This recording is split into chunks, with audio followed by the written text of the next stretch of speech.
नमस्कार अमरम। तो कैसे हो? आशा करता हूँ ठीक ठाक होंगे। कुछ दुखड़े तो होते हैं ज़िंदगी में, खैर उनका निपटान भी जल्दी करेंगे। हम नहीं करेंगे तो कोई और करेगा, और कोई और नहीं करेगा तो हम करेंगे। इसमें क्या दिक्कत है? आरपीएससी की जो आपकी एसआई की जो एग्ज़ाम है उसको लेकर के आपको पता है कि मैं उस टाइम आपके साथ लाइव भी आया था, तो अपन चर्चा भी खूब टाइम तक हुई थी, है ना। घंटे आधे घंटे तक अपनी चर्चा हुई थी। देखो, मेन बात क्या है कि इसमें सारे जितना भी सिस्टम चल रहा है ना, इसमें सरकार इतनी निठल्ली बनी हुई है ना, हद से ज्यादा। मतलब ये लगता है कि सरकार चल ही नहीं रही है, या कोई सरकार को कठपुतली की तरह चला रहा है कोई। ना सरकार इस पे कोई फैसला ले पा रही है। जब से इस सरकार ने ये हवा उड़ाई है ना इसमें कि भाई ये भर्ती ऐसे है, इस भर्ती को हम रद्द करेंगे। स्टैंड तो चलो बहुत बार इनका गड़बड़ा जाता है कि हाँ ठीक है हमने रद्द करवा दी, फिर हमारे पक्ष में हो गई, हमारे पक्ष में नहीं, और ये बीच बीच में चलती रहती है सारी बातें। लेकिन मेन इस भर्ती में अब क्या होगा, हम चर्चा उस बात पे करेंगे। चलो, सरकारी होती है वो किसी की नहीं होती है, और मानो तो सबकी होती है, ठीक है। तो हम उस बात पे तो जाएंगे नहीं क्योंकि उसका सेंस ही नहीं है। हमारा लेवल ये थोड़ी कि भाई वो बातें करेंगे उनकी, ठीक है। तो ऐसा ही भर्ती को लेकर के अब क्या समस्या आ रही है, तकरीबन लगभग लगभग स्टूडेंट्स को पता होगा। हाँ, कुछ बातें मैं आपको ऐसे ही बताऊंगा जो आज के सेशन में क्लियर हो जाएगी, है ना। सबसे महत्वपूर्ण बात, क्या अब 2.25 लाख एस्पिरेंट्स हैं जो आयु वाले हैं, तमाम सबकी बातें करूंगा। सुप्रीम कोर्ट जाने की छोटा सेशन होगा, एकदम शॉर्ट तरीके से मैं बता देता हूं आपको। मैं कोई घंटे 2 घंटे का लेक्चर नहीं देने आया हूं, मैं शॉर्ट तरीके से आपको सारी बातें बता दूंगा, आपके समझ में भी आ जाएगी वो, ठीक है। डबल बेंच ने, जो आपकी डिवीजन बेंच है, उसने जो सिंगल बेंच का एकल फीट का जो आदेश था, जो फैसला था, वो कंटिन्यूस रखा है, वो यथावत रखा है, ठीक है। और सारी आरपीएससी के जितने भी जैसे भी मेंबर्स का नाम आ रखा था वो सब उसमें इंक्लूड ही है, ठीक है। अकेला चना बाहर नहीं फोड़ सकता है, वो बात सही बैठती है। यहां पे आपकी एग्जाम दोबारा होगी या नहीं होगी, भाई साहब साहब बोल दिया आयोग वालों को छूट दो। जितनी भी एज वाले एस्पिरेंट्स हैं जिनको समस्या आ रही थी उनको छूट दो। वो कितने एस्पिरेंट थे? आई थिंक वो 2 लाख 20 है ना। हाँ हाँ, 2 लाख 21 हजार अभ्यर्थी थे, उनको आयोग में छूट दो। या फिर इनका, चलो ठीक है, इनको एक बार टाइम तो दो कि ठीक है आप तीसरा चरण में भी इसकी एग्जाम करवा लो। भाई जिन बच्चों का ऐसे हो रहा है कि हम तीसरे चरण में दे सकते हैं तो आवेदन लेके दो ना, क्या दिक्कत है? आवेदन भी लेना पड़ेगा इनका। क्या आवेदन रीओपन होंगे? तो बिल्कुल हो सकते हैं। एक इसमें क्राइटेरिया लागू कर सकते हैं कि भाई जिनकी आयु थी वो इसमें आवेदन कर सकते हैं। सबको तो वो सिस्टमेटिक तरीके से होगा ना, सारी चीजें होगी तो इनको आवेदन का मौका मिलना चाहिए। इनके राहत में सरकार को कुछ करना चाहिए, जो कि अभी तक कितने दिन हो गए, 7-8 दिन हो गए फैसले को आए हुए, अब तक इसमें कोई निर्णय नहीं लिया गया है। ओके, एक इधर ये मेटोनी फेटोनी वाला आदमी है, पता नहीं कैसा आदमी है कि भाई क्या बोल रहा है ये। शारीरिक दक्षता परीक्षा तक पहुंचे जो एस्पिरेंट थे, जो फिजिकल मतलब जिन्होंने फिजिकल किया था। अब जो बच्चे फिजिकल तक नहीं गए थे, एग्जाम क्वालिफाई नहीं किए थे, उस टाइम तैयारी नहीं थी, अब तैयारी अच्छी है, तो भाई उनको मौका मिलना चाहिए। ये भर्ती, देखो मैं आपको बताऊं सही बात, इसमें मौका किसको मिलेगा? मौका उनको मिलेगा जो एग्जाम में बैठे थे, है ना। एग्जाम में जो बैठे थे उनको मौका मिलेगा, जो आवेदन कर रखा है उनको मौका मिलेगा। रीओपन होने की संभावना कतई नहीं है, ठीक है। कतई भी संभावना नहीं है रीओपन होने की अभी तक तो। बाकी इस भर्ती पे अगर मान लो बोल दी कि भाई इस भर्ती को निरस्त कर दो, जो 25 में एग्जाम हुई है उसको निरस्त करके सारी दोनों भर्तियों को इंक्लूड करके कर लो, लेकिन ऐसा पॉसिबल नहीं है, नहीं करवाएगी सरकारें भी नहीं करवाएगी। आरपीएससी तो बोलती ही नहीं है। आरपीएससी को चाबुक भर दिया एक बार, अब वो मतलब पेट्रोल को फूक नहीं हुए, समझ गए थे बात। 20 चाबुक भर दियो कोर्ट, तो अब जका दिन बेचती हुई जान वो रुके को नहीं। आरपीएससी में भाई सीन हो रही है, आरपीएससी दे बचा, कोई ये सुन रही को नहीं, दबा दब चल रही है। तो आरपीएससी और सरकार इस पे कुछ नहीं करने वाली है। कोर्ट ने जो बात बोली है वो दबाव में करना पड़ेगा, ठीक है। तो ये चीज तो आपकी वैकेंसी को थी, मौका उनको ही मिलेगा जिन्होंने आवेदन किया था। हाँ, ऐसा हो सकता है कि ईओआर वाले स्टूडेंट्स, ईओआर में जो हुआ था ना वैसा भी हो सकता है, और बात रही भर्ती रद्द करने की, तो रद्द होनी चाहिए। ये भर्ती पूरी दूषित थी। जो ईमानदार है वो और लग जाएंगे। मैं हर बार बोलता आया हूं कि भाई जो ईमानदार एस्पिरेंट है, इस कीचड़ में फूल की तरह खिल रहे हैं वो, तो कोई दिक्कत वाली बात ही नहीं है।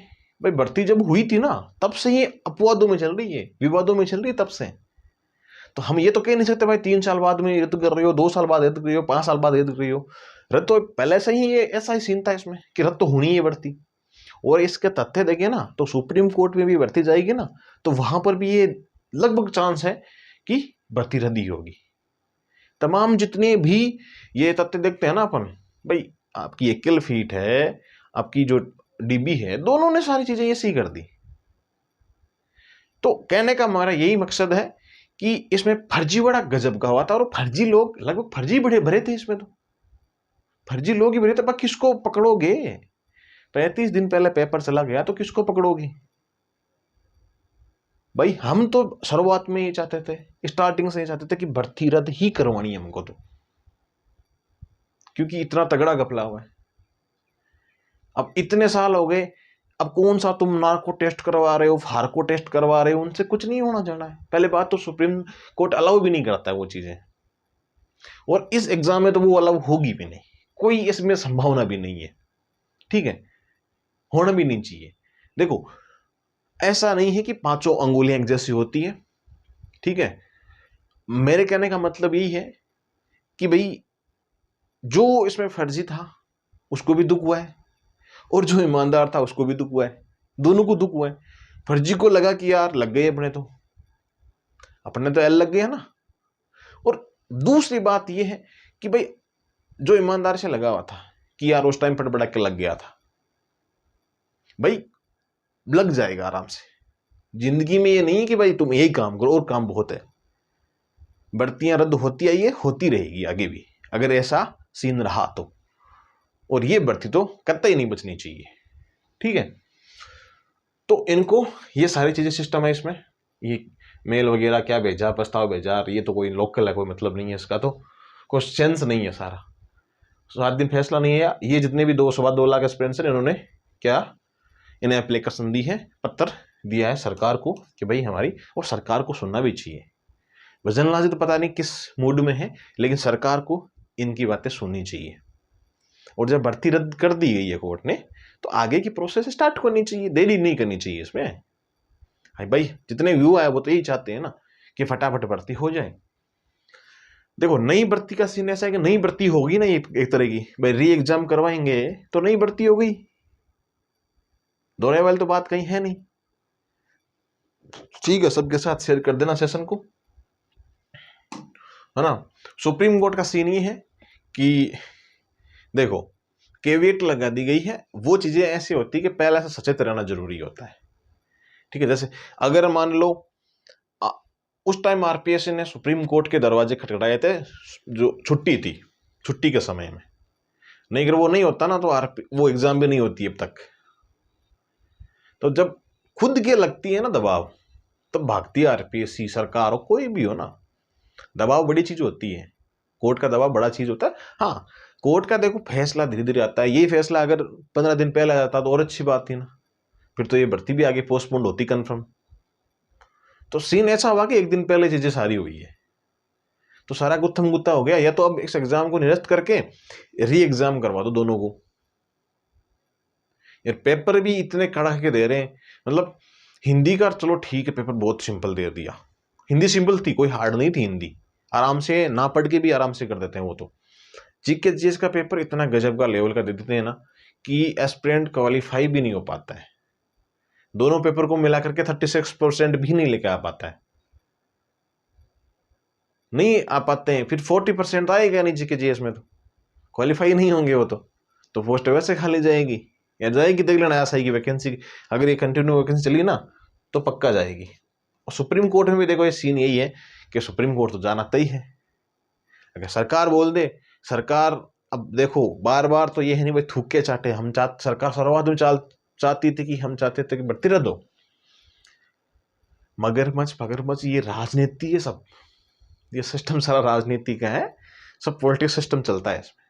और आजकल तो राजनीतिकरण इतना खतरनाक चल गया है ना, उसमें आम जनता, युवा फिसते हैं, वो भागते हैं कि हाँ ये मेरी पार्टी, वो मेरी पार्टी, ये मेरा बंदा, वो मेरा बंदा।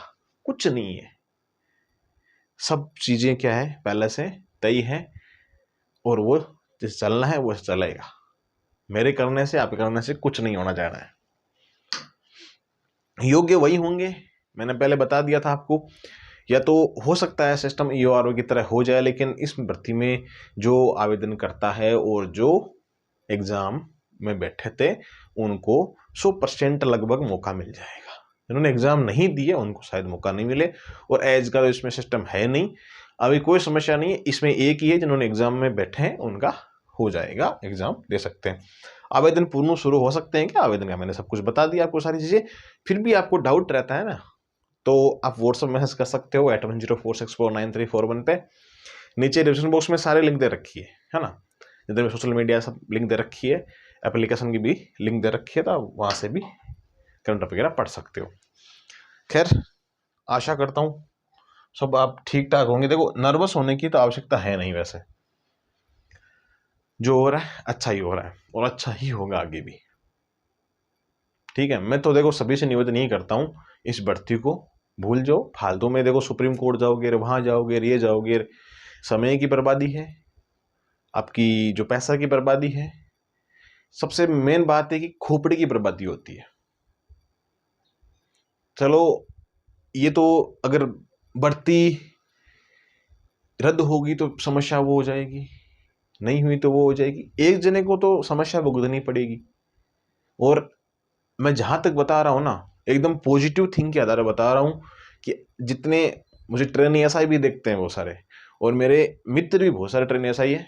अभी ये भर्ती क्लियर हो जाएगी ना, फिर सबसे मिलाऊंगा मैं। हम आपस में भी बहुत बार झगड़ते हैं कि भाई बुल्ट तो ऐसे मत बोला कर यार, बुल्ट कैसे मत बोला कर यार, हमारा जीव दोहरा होता है। मैंने कहा बेटा पढ़, वो तैयारी करते हैं वो, और हम वो भी ये चाहते हैं देखो कि भाई भर्ती यार रद्द हो जाए, नहीं तो ठीक है, हम फिर से तैयारी करके आराम से लग तो जाए ना। ये गोल गोल घुमाने वाला सिस्टम हमसे से नहीं होता है, हमसे क्या किसी से भी नहीं होता है। एक अकेला इंसान की बात नहीं कह रहा हूं मैं। और आज वो अब मानने लग गए मुझे कि भाई यार मित्र तू सही बोलता था, और एकदम परफेक्ट बात है।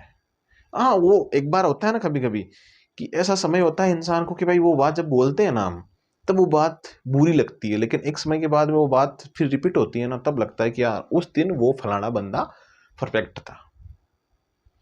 मैं किसी के ये नहीं सोचता हूँ कभी भी कि भाई यार आप किसी के लाइफ के बारे में बुरा हो अच्छा हो, हम किसी के बारे में बुरा तो नहीं कर सकते, किसी के बारे में बुरा नहीं कर सकते। हाँ, हमसे भला ना हो तो बुरा ना करे, ठीक है, इतनी ही ख्वाहिश रहती है। बाकी अगर बहुत सारे एस्पिरेंट्स नाराज भी रहते हैं तो देखो भाई, इस भर्ती को लेकर के हमको समस्या है, पर्सनली किसी से समस्या नहीं है। ठीक है, अभी 12 महीने तक धमकियां मिलती आई है, फर्क क्या पड़ता है? सीकर, जयपुर, दिल्ली, जोधपुर, सब जगह मैं अकेला ड्राइव करता हूँ, घूमता हूँ आराम से, वो समस्या नहीं है, बहुत सिंपल चीजें हैं वो। अब उस उम्र से हम गुजर चुके हैं, कोई फर्क नहीं पड़ता यार। तो मेरे कहने का मतलब ये है कि जरूरी नहीं है कि आपको यही वैकेंसी मिले, किस्मत में जो होगा वही मिलने वाला है। खैर, आप तैयारी में लग जाना। अगर सरकार फैसला कर ले तो हो सकता है कि 3-4 महीने बाद भी इसकी एग्जाम हो सकती है। फिर भी कोई डाउट होता है तो आप कमेंट बॉक्स में कमेंट डाल देना।